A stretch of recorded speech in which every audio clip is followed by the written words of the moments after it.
নমস্কার, আমার নাম ডক্টর মনীশ দে। আমি একজন অ্যানাস্থেসিওলজিস্ট এবং পেন স্পেশালিস্ট, অর্থাৎ অজ্ঞানের ডাক্তারবাবু এবং ব্যথা বিশেষজ্ঞ। তো আগের ভিডিওটায় আমি অজ্ঞান করার সমস্যা বা অজ্ঞান করার ভালো কীভাবে অজ্ঞান করা যায়, পার্টিকুলার কিছু অংশ বিশেষে অজ্ঞান করার প্রয়োজনীয়তা, উপযোগিতা, সেটা নিয়ে আলোচনা করেছি। এই ভিডিওতে আমি আলোচনা করব ওটারই সেকেন্ড পার্ট, অর্থাৎ রিজিনাল অ্যানাস্থেসিয়া দেওয়া হচ্ছে, অংশ বিশেষে অ্যানাস্থেসিয়া দেওয়া হচ্ছে। রাদার অ্যানাস্থেসিয়ার কথাটা উচ্চারণ করব না, এখানে বলবো অ্যানালজেসিয়া। অ্যানালজেসিয়া মানে হচ্ছে ব্যথা কম রাখার উপায়।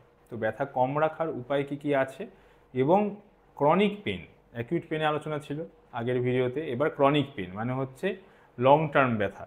লং টার্ম ব্যথা মানে 3 মাসের ধরে বেশি ব্যথা হচ্ছে এবং সেই ব্যথাটা ওষুধপত্রে কমছে না। সেইখানে আমরা এই অংশ বিশেষে ইনজেকশান দিয়ে কী করে কম রাখতে পারি, সেটা এই ভিডিওর বক্তব্য। সব কিছু কিছু আমি আলোচনা করেছি আগে, কিছু কিছু এখন সেটারই কিছু কিছু হাইলাইটস আমরা এখানে আলোচনা করব। একটা এক্সাম্পল হচ্ছে কার্পাল টানেল সিনড্রোম, কারণ এখানে যেহেতু ক্রনিক পেনের কথা হচ্ছে, আমরা অসুখ ধরে ধরে আলোচনা করতে চাইছি। কার্পাল টানেল সিনড্রোম মানে হচ্ছে রিস্ট পেন, এবং রিস্ট থেকে হাতের দিকেও ব্যথা হচ্ছে। রিস্ট এতটাই ব্যথা হচ্ছে যে মুভ করতে পারছেন না, ভারী হয়ে যাচ্ছে, ঝিনঝিন করছে, অবশ করছে। এটা নিয়ে আমার আগের ভিডিওতে আছে, সেটা আপনি বিস্তারিত দেখতে পারেন। আর এইখানে কি আছে রিজিনাল অ্যানাস্থেসিয়ার রোল, সেইখানে আলট্রাসাউন্ডে দেখে, যেটা আমরা অ্যানাস্থেসিয়াতেও করে থাকি, আলট্রাসাউন্ডে দেখে নার্ভ দেখে ইনজেকশন, এখানেও তেমনি আলট্রাসাউন্ড এখানে রাখা হয় এবং এইখানে পার্টিকুলার নার্ভটাকে আইডেন্টিফাই করা হয়, মিডিয়ান নার্ভ, এবং তার চারদিকে মিডিয়ান নার্ভ কম্প্রেশনের জন্য এটা হয়। সেটা অনেক কারণে হতে পারে, অন্যান্য ইনজুরি থেকে হতে পারে, ডায়াবেটিকদের হতে পারে, হাইপোথাইরয়েডদের থাইরয়েডের সমস্যা থাকলে হতে পারে, অথবা যাদের কিনা টেন্ডানিপ্যাথি আছে, মানে যে মাংসপেশিগুলো একটা টেন্ডান হয়ে মাংসপেশি থেকে হাড়ে গিয়ে লাগছে, সেই জায়গায় কোনো ইনফ্লামেশন হলে সেটা থেকেও হতে পারে। তো সেইখানে নার্ভের ওপর প্রেশার পড়ে, নার্ভের যে কম্পার্টমেন্টের মধ্যে থাকে সেই কম্পার্টমেন্টের ওপর প্রেশার পড়ে, তার জন্য ব্যথার উৎপত্তি হয়। সেইখানে কিন্তু আমরা ওই মিডিয়ান নার্ভের কাছে গিয়ে একটা লোকাল অ্যানাস্থেসিয়ার এবং খুব কম ডোজে স্টেরয়েড ইনজেকশন দিয়ে ব্যথাটা কম রাখতে পারি।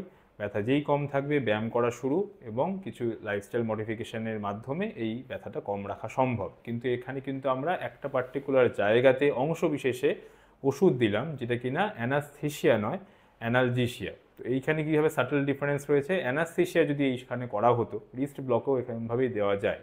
এইখানে কীভাবে দেওয়া হতো, এইখানে পার্সেন্টেজ বা কনসেন্ট্রেশন যেটা আছে, পার্সেন্টেজ অফ দ্য ওষুধের পার্সেন্টেজটা অনেক বেশি হতো, যাতে কিনা পুরো অবশ হয়ে যেত হাতটা। এইখানে আমরা যখন ক্রনিক পেনের জন্য, পেন কমানোর জন্য শুধু করছি, সেখানে পার্সেন্টেজটা হাফ হয়ে যায় বা তার থেকেও কম হয়ে যায়, অথচ আপনার অবশ হবে না, অবশ না হলেও আপনার ব্যথা কমে যাবে। এইটা হচ্ছে পিওরলি বিজ্ঞানসম্মতভাবে আমরা করি, যাতে কিনা আপনার ব্যথার পরিমাণটা কম হচ্ছে, অথচ আপনার হাত বা যেই অংশ বিশেষে অ্যানাস্থেসিয়া নয় অ্যানালজেসিয়া দেওয়া হচ্ছে বা ইনজেকশন দেওয়া হচ্ছে, সেইটা কিন্তু আপনার কম থাকছে। তো আপনি আপনার লাইফস্টাইলে ফিরে যেতে পারছেন। এটা একটা এক্সাম্পল।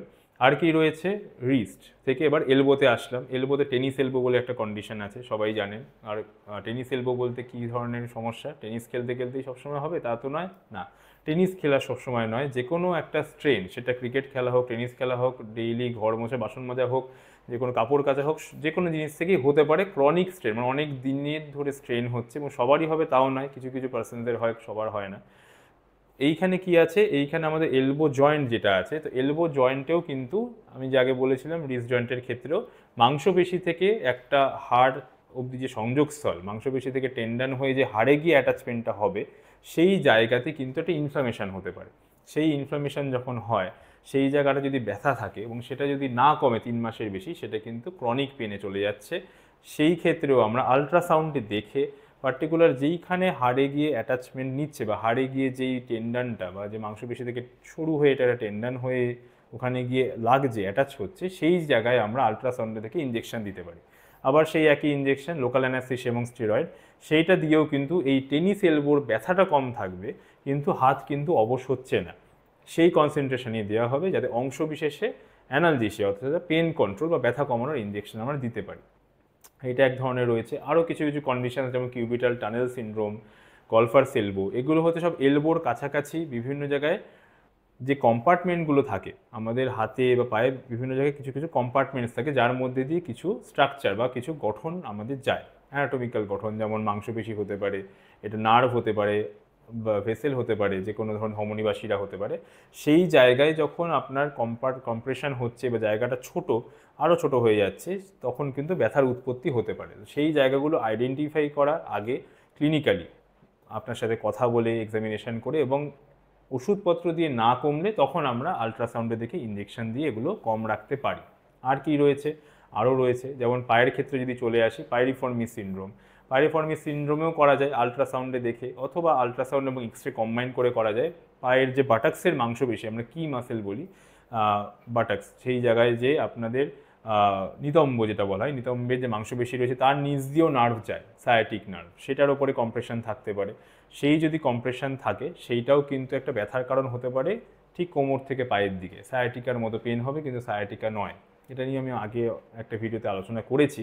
সেইখানেও কিন্তু মাংসপেশিটা আইডেন্টিফাই করে তার মধ্যে গিয়ে আমরা ইনজেকশন দিতে পারি, সেইখানে আলট্রাসাউন্ডে দেখে, plus nerve stimulator guided, ultrasound guided, combination with CR মানে এক্সরেতে দেখে, সব কিছু কম্বাইন করে করতে পারি। ইন্ডিভিজুয়াল শুধু এক্সরেতে দেখে এবং শুধু আলট্রাসাউন্ড এবং নার্ভ স্টিমুলেটরের সঙ্গেও আমরা এটা করতে পারি। সায়াটিক নার্ভসটা স্টিমুলেট করা হয় এবং সেইটার কাছাকাছি গিয়ে ইঞ্জেকশনটা দেওয়া হয়। মাংসপেশির ব্যথা, তাই জন্য এখানে লোকাল অ্যানাস্থেটিক স্টেরয়েড ছাড়াও বটক্স বলে একটা ইঞ্জেকশনস রয়েছে, সেইটাও কিন্তু মাসেল রিল্যাক্সেন্ট হিসেবে কাজ করে।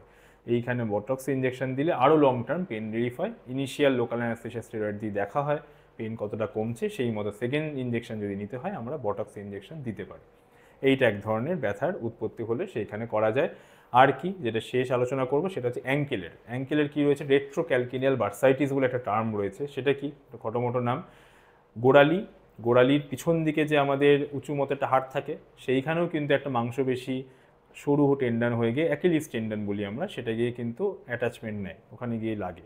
তো ওইটার পাশে রেট্রোক্যালকিনিয়াল, হাড়টার নাম হচ্ছে ক্যালকিনিয়াম, রেট্রো মানে পেছনে, মানে ক্যালকিনিয়াল হাড়টার ঠিক পেছনে একটা ওই মাংসপেশি যেখানে লাগছে ওখানে একটা বার্সা থাকে। বার্সা মানে কি? বার্সা মানে হচ্ছে একটা ফ্লুইড ফিল্ড স্যাক, মানে হচ্ছে একটা জলে ভরা অল্প থলি।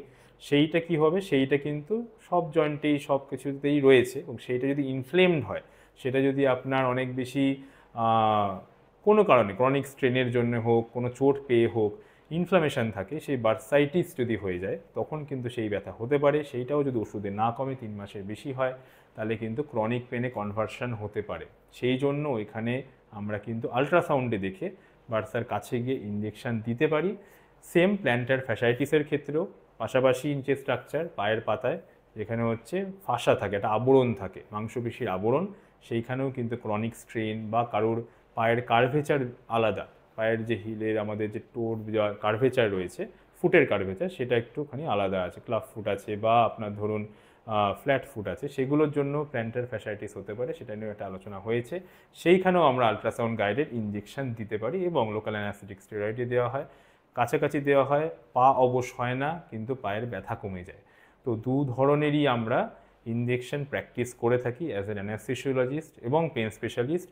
আপনারা যদি কোনো কারণে এই ধরনের ব্যথায় ভোগেন, ক্রনিক পেন, অবশ্যই আসবেন একজন ব্যথা বিশেষজ্ঞর কাছে, এবং আমরা অবশ্যই যথাসাধ্য চেষ্টা করব ইউএস ডায়াগনোসিস করা প্রথমে, তারপরে ওষুধে না কমলে ইউএসজি গাইডেড ইঞ্জেকশন দিয়ে ব্যথাটা কম রাখা, যাতে আপনি লাইফস্টাইল মডিফিকেশান করে আপনার লাইফ নর্মাল যেটা কোয়ালিটি অফ লাইফটা বেটার করা যায়।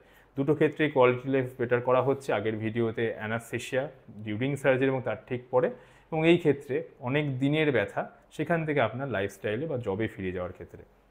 ঠিক আছে, এই ভিডিওতে আপনাদের যদি কোনো কমেন্টস করার থাকে, কোশ্চেন থাকে, জিজ্ঞেস করবেন কমেন্ট বক্সে। ভালো থাকবেন, সুস্থ থাকবেন, নমস্কার।